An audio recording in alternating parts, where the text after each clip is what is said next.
Now, Rachel Garceau with the On Your Side forecast. It is 6:17 on your Thursday. Let's talk about Gordon, or what is left of Tropical Storm Gordon. A little bit unimpressive to look at Gordon right now, right? Still, at this point, it was a tropical depression. Now we're just seeing a good old-fashioned kind of low-pressure system, a typical storm. Of course, it did wreak havoc as Gordon moved through inches and inches of rain in many spots in the deep south. And we are still seeing this as a rainmaker. You can see just north of Jackson, Mississippi, there's plenty of rain still coming down, headed for parts of Arkansas.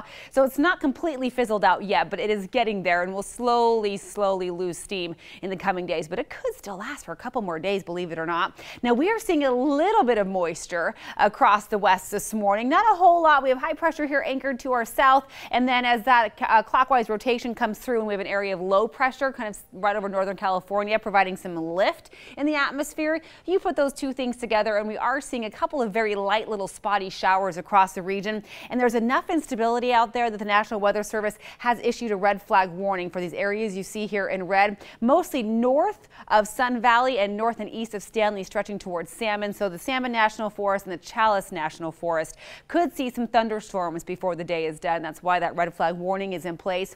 Here's our current snapshot of the radar. We're seeing a couple of little showers trying to develop across portions of the Treasure Valley and the foothills right now. It likely won't amount to much, but maybe a little bit of a sprinkle on your windshield this morning. Most of the rain is sweeping by this area just north of McCall. So McCall may be seeing a couple of showers this morning, and that's about it for most of the day. We may see a few thunderstorms redevelop later this afternoon. This is what we're really watching for next week. This guy right here is going to sit and kind of spin its wheels for several days before it's on the move. That does mean a cool down is coming, but likely not until early next week. So we'll stay tuned for that one. Let's get you through maybe the end of your work week first, right? So there goes our cloud cover. We'll end our day with some sunshine here in the valley. There's that chance of a couple of storms this afternoon. Plenty of sun to start your Friday. Still hot tomorrow, but then by tomorrow evening, some clouds start to move in. That may inhibit our heat just a little bit.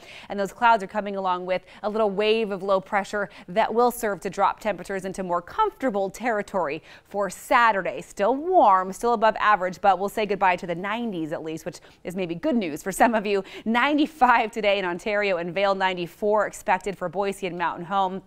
Up in the mountains, still very warm as well, knocking on the door of 90 in Idaho City with partly cloudy skies. We will have some areas of smoke and haze today. Boise right now sitting in the yellow or moderate air quality category. 84 degrees expected in McCall this afternoon. Not a bad day over in Stanley and Sun Valley. Partly cloudy skies, light winds, and highs up near 80.